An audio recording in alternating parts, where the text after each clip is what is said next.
Recording? Hello, we're from the Wing Chun Wushu Academy again. Just sort of following up on a video we made a moment ago, talking about the stance. So we didn't understand the stance as just being Yiji, Kim and Ma like that, nor is it Chat Sambo. It's kind of a combination of the two, driven by the Junma with the addition of various elements of foot movement from the Chunkyu and the Bilji. So we don't see, I guess following up from that, we don't see actually the Bilji in the way that I get the impression a lot of people see the Bilji either. So yeah, we could probably go into that maybe later. So for us, only a very little, there's a kind of idea that Bilji is all about recovery, and that's what it's for. For us, only a very small portion of the Bilji is about recovery. A lot more of it has to do with how you move in your footwork and issues of range.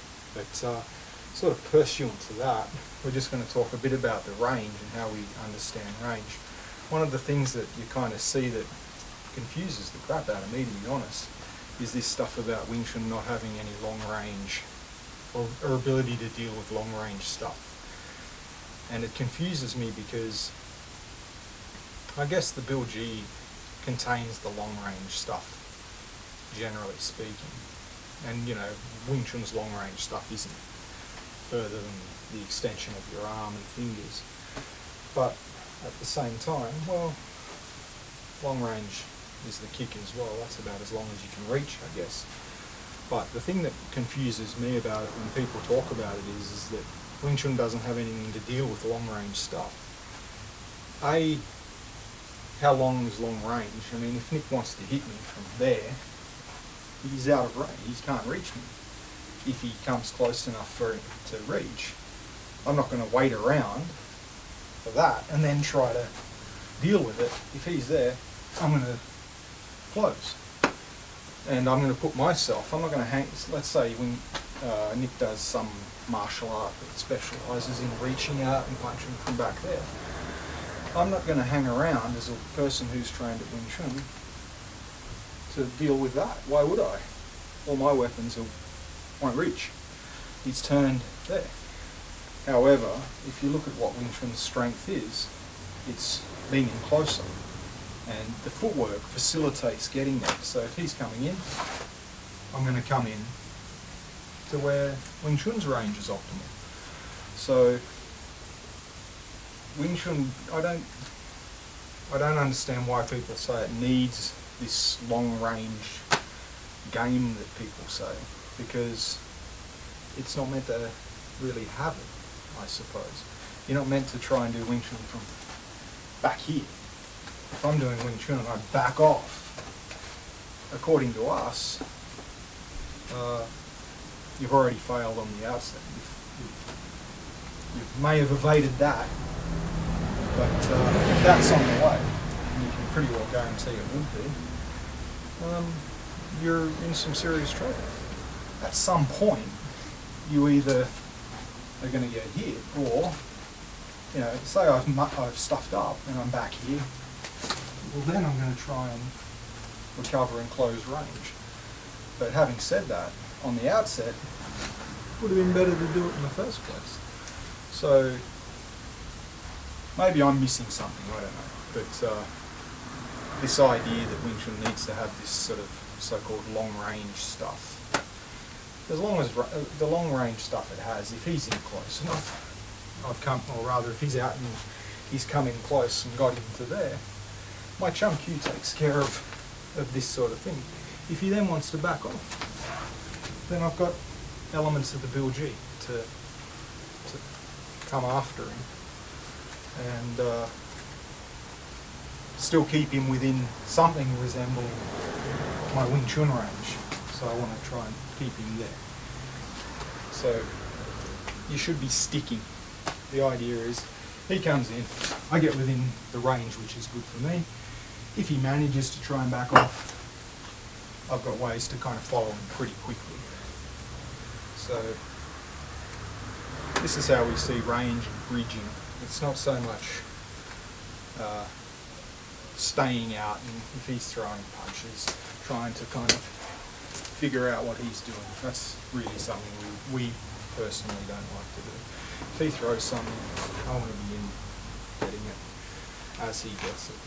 And that's, for us, really the kind of key to understanding a big part of Wing Chun is that what you do with your arms might be pretty close range, because our range is leg trapping range.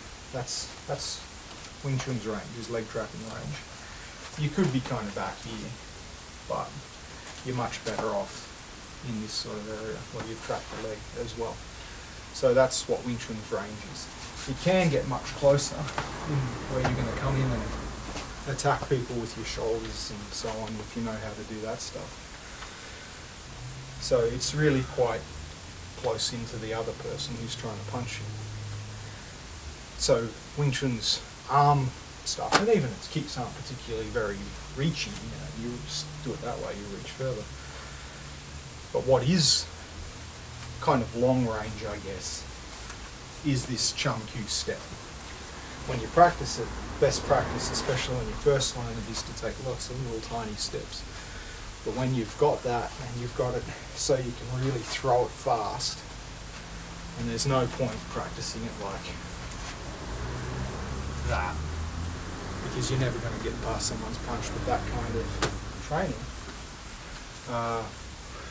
You throw it really quickly, and when you can be really grounded well with the stop of the step, and you've got your arms coordinated with everything you're doing with your hips and legs, then you can step as far as you want.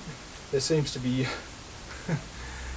some, what do you call it, confusion about where people think, if I have to slide my feet on the ground, what happens if there's a rock in the way? Well, pick your feet up. There's a difference between training and how you deploy stuff. When you deploy stuff, it tends to be a lot freer and more fluid. So once you've got the steps down pat, then you can step a big one, a little one, as required. But what Wing Chun has, which seems a bit the other way around to some martial arts, is we use our legs to cover distance and have our arms quite short, so we're in quite tight. Whereas, I'm guessing, I've never done another martial art, but judging from what some of them look like, they'll come and punch you from out here, keeping their body perhaps away, but reaching right out with the punch, which is, I guess, if that is their strategy, the opposite strategy to how we see Wing Chun, at least. So yeah, I guess that cover everything about how we think about range and distance and stuff. And probably the thing I'd really want to press, that what we do, is that this idea that we've had some people actually criticise us, some of what they've seen in our videos, where if a punch comes and you're in on the guy immediately, they've said, no, you're not bridging. And there's one point in one of our videos where Nick and Jake are throwing punches, or Jake's throwing punches at Nick, and Nick gets a punch thrown at him, and he messes up. And then Jake comes in, and Nick manages to come in and recover. And one of the people on the forum was like, yeah, you got your bridge, and then you came in, and, well, as he said to me a bit later, what's he talking about? I buggered up. I had to, I then had to try and recover quicker than Jake could hit him. So from our point of view, punch coming, this isn't bridging for us. This is bridging for us. And if I get contact on an arm and a leg or whatever, preferably, well, probably my Sifu said the most advanced way is as the punch comes, bang. You have him done, you don't even touch him other than with your fist. For us, in terms of bridging, if you just go fairly slow, it's coming in, getting contact.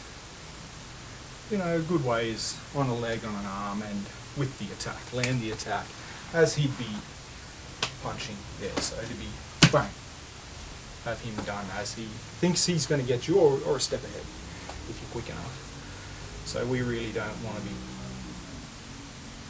wasting time, basically. because someone who's really well trained, you give them one chance, they'll get you. If you manage to get the drop on him, and you give him another chance, if he goes and throws a punch and he gets another go, then I'm probably going to be in trouble. So we want to be in like lightning. And the Chum Q step, driven by the Jun Ma with bits of the Bill G added as well, is what facilitates that. And that's how we see that kind of stuff working. Once again, it's extraordinarily easier said than done. It takes a phenomenal amount of training and a good chunk of foundation training as well. So yeah, that's how we see that stuff. So, yeah.